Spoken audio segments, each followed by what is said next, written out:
यो किताब यति ठुलो छ नि यो भाइले एकैछिनमा पढेर सक्ने रे र योबाट मैले जहाँको यो जुन पेज सोधे पनि भाइले भन्न सक्ने रे। नमस्कार, आज हामीसँग यस्तो ट्यालेन्ट व्यक्ति हुनुहुन्छ कि 10वटा किताब 10 मिनेटमा याद गर्न सक्ने व्यक्ति हुनुहुन्छ।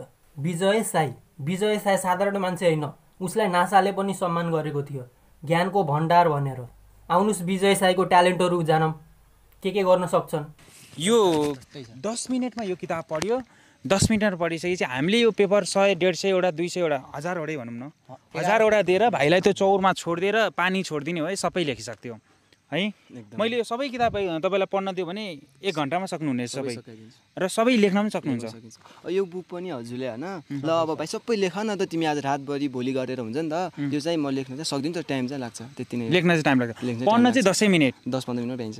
विजय साईले 1 बोरा बुकहरू सर पढेर जस्ताको त्यस्तै लेख्न सक्ने, कमा पनि नछुटाइको त लेख्न सक्ने, के यो सत्य हो?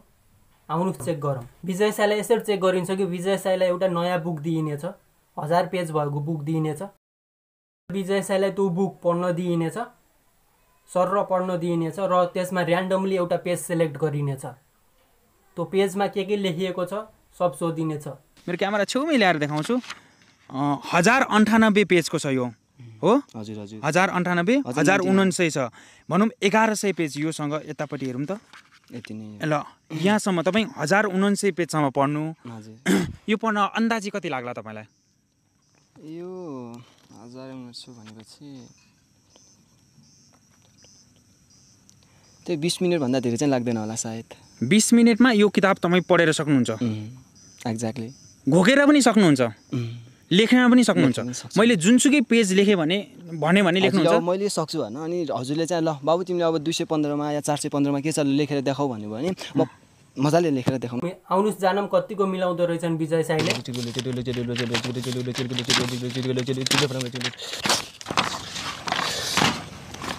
दाइ त छैन कस्तो सक्यो।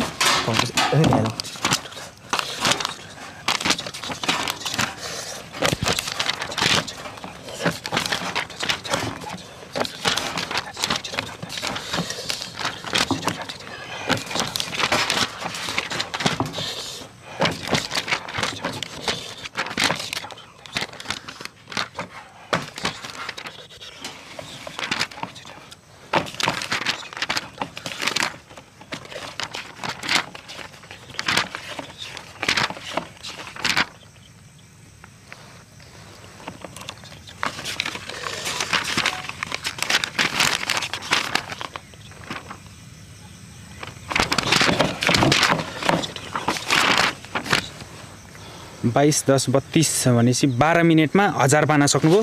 यो पाना सुरुमा म देखाउँछु। तपाईँ घोकिराख्नु भएको छ नि, यहाँ म 4 वटा आज उहाँलाई मैले चाहिँ 3टा पेज रहेछ, यहाँ 3टा पाना म यता ल्याउँछु। यो किताबभन्दा भाइलाई धेरै परेर आएछ है मैले। यहाँ आउनु त, तपाईँ खाली ठाउँमा यहाँ आउनु है। तपाईँले त्यो यहाँ लिएर कहाँ यहाँ लिएर ल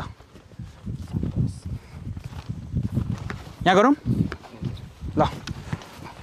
तपाईँ मेरो क्यामेरा यहाँ, यो 4 वटा म एक्चुअली पेपर देखाउँछु। भाइले सबै रटिसकेको छ, यो एकदम खाली छ है यो पेपर। म त्यो मध्येको किताब मध्येको 1179 पेजमा म कुदिन्छु। यो यसमा तपाईँ यो ल्याउ समात्नु, यसमा पेज नम्बर 177 को लेख्नु, माथि 177 पेज है। यसमा गोविन्द सर कति भएको दिउँ भन्?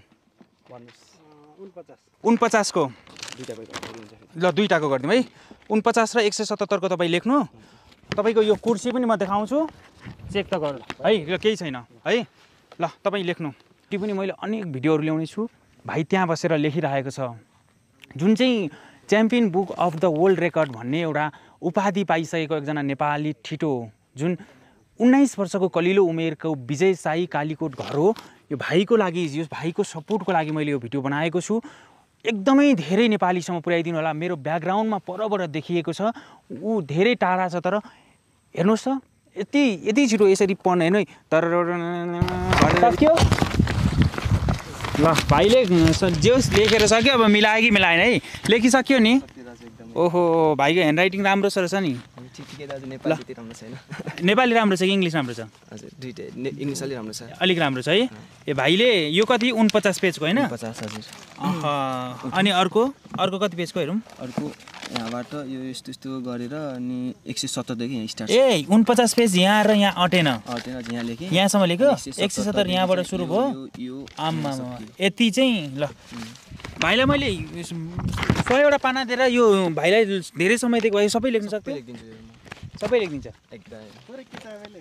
किताबै लेखिदिन्छ सहीकै ठाउँमा जाउँ त आउनु भाइले ल्याउनु त यो ल्याउनु पनि है त्यो अघिकै मैले यो केमिस्ट्रीको एउटा बुक दिएको थिएँ यो छुट्टै छ ल अब यहाँ चेक हुन्छ भाइले लेखेको कुरा के छ त अब यहाँ 49 पेजको मैले पढेर यो सुनाइदिन्छु भाइले पढ्नै पर्छ किनभने म यतापट्टि एकजना उहाँलाई चेक गर्न चाहिँ उहाँलाई बोलाउँछु आउनु त है हजुरलाई आउँछु है त यो बाबुलाई यो किताब सबैलाई सारौँ अब अहिले यता सारौँ अनि मैले चेक गर्नुभन्दा पनि दादा नमस्कार पढेर सुनाउँछु हजुर त्यहाँ हेर्नुहोस् हो हामी यो हेर्छौँ है 49 को 49 को है 49 भने कहाँ 49 दाते ठुलो वृयस्फील है यता अब इङ्ग्लिसमा चाहिँ SALBADORD OLEOIDES ठिक छ यो 30 देखि 40 फिट अग्लो पात हृदयकार फुल सानो फल गोलो पाकेपछि पहेँलो हुन्छ यसले चेतना शक्ति वृद्धि गर्छ बलवीर्य बढाउँछ मालिस गर्दा जोड्नी बाथ सन्चो हुन्छ र यसको फलको स्वाद गुलियो र मिठो हुन्छ बलवीर्यले बढिन्छ रुचि गराई भोक जगाउँछ विष दोष र आउ दोष मेटाउँछ पित्र घटाउँछ पेटको रोग हटाउँछ जलो दरमा फाइदा दिन्छ यसको बोक्रामा उत्तेजक धर्म हुन्छ मासिक धर्मको पीडामा काडा पानीले लाभ दिन्छ यसको दाँत दन्त मञ्जन गर्दा दाँत बलियो बनाउँछ यसको पातले सुन्निएको सन्चो हुन्छ यसको फल पानीले मूत्राशयको दोष हटाउँछ बीजले आमाशयलाई तागत दिन्छ मात्रा बोर्का 3 देखि 5 ग्राम 2 पटक फल 10 देखि 20 है त्यहाँ हेर्नु है अनि ग्राम 10 देखि 20 त्यहाँ हेर्नु है अनि ग्राम 20 1 देखि 2 ग्राम पात 5 देखि 7 ग्राम काडा पानी र 1 गिलास र अङ्क 40 देखि 15 ग्राम एक पटक ठ्याक्क करेक्ट छ नि त्यहाँसम्म अब तल 240 टक्क यता छ है लेखेको अनि ओल रातो हात्ती खुट्टे भने अब यता इङ्ग्लिसमा चाहिँ AMORPHOPHALLUS PAEONIIFOLIUS ठिक छ नि हिमाल छेकिएको गर्मी क्षेत्रमा पाइन्छ यसको एक हाँगामा 7 पात भएको यो अब म भाइलाई रोक्छु है रोक्छु म हेर्छु अब ओके किनभने यो यसको अन्तिम कहाँ छ अन्तिममा जाउँ 3 देखि 5 हैन भाइले कहाँसम्म यहाँसम्म लेख्नुहुन्छ हैन राखेको हैन राखेको भनेपछि यहाँ अन्तिममा कहाँ छ फिनिश राखेकोदेखि मासेर पनि छ पनि ठिक छ रोटीमा ठिक छ सक्छ गर्न छ सबै भन्दिने कि होइन यो मैले यो 49 पेज पास भइसक्यो किनभने मैले हेरिसकेँ यहाँ कमा समेत मिस्टेक छैन क्या कमा छ अब यति मात्र होइन कि विजय साईले हिन्दी नेपाली चाइनिज इङ्ग्लिस जुनसुकै ल्याङ्ग्वेज कोरियन ल्याङ्ग्वेज त्यो पनि चल्छ कोरियन भाषा विजय साईलाई थाहा छैन त्यही पनि जस्ताको त्यस्तै लेखिदिन सक्छन् जस्ताको त्यस्तै जानेछन् केही समय अगाडिको कुरा हो प्रतीक यादवले 335 वटा ओड याद गरेर ओल्ड रेकर्डमा नाम राखेको थिए त्यो पनि 15 मिनेटमा तर विजय साईले 10 मिनेटमा 1000 पन्नाको बुक याद गर्न सके यो कुनै जादु तुनामुना होइन रियालिटी हो नासाले पनि उसलाई सम्मान गरेको कालीकोटमा जन्मिएको विजय साई 10 मिनेटमा 1000 पन्नाको बुकहरू याद गरेर A to Z कमा पनि नछुटाइकि त भन्न सक्ने जुन कि साधारण मान्छेले 10 लाइन भन्न पनि 4-5 दिनसम्म रटेर भन्न पर्छ विजय साईले 10 मिनेटमा 1000 पन्नाहरू याद गर्न सक्छन् विजय साईलाई चाइनिज ल्याङ्ग्वेज थाहा छैन तर पनि उसले चाइनिज बुक जस्ताको त्यस्तै सार दिन सक्छन् 10 मिनेट 5 मिनेट पढेर उसले रामायणको बुक 10 मिनेटमा भ्याएको थिए जस्ताको त्यस्तै A to Z सारेको थिए कालीकोटमा जन्मिएका साधारण गाउँमा हुर्केका साधारण स्कुलमा पढेका आज नासाले पनि उसलाई सम्मान गरेको छ 77 सुरुमा के छ 177 पढ्नु त चुल्टी अमिलो डाँठे लाम्चो अनि के छ त्यहाँ पात अनि उल्टोतिर छिर्के बिर्के रातो फुल हिमाल पारिका 3500 अनि कति छ त्यहाँहरूको 5700 मिटरमा पाइन्छ। अनि स्वाद पछाडि के छ अमिलो छ अनि स्वाद स्वभाव ठन्डा कारक म दुईटैको फोटो खिचेर यहाँहरूलाई राखिदिन्छु र यो पेपर म दुईटै खिच्छु कसै। Friend don't forget to subscribe my channel. Next time अझै राम्रो भिडियो ल्याउँछु क्वालिटीको साथमा र विजय साईलाई सपोर्ट गर्नु होला।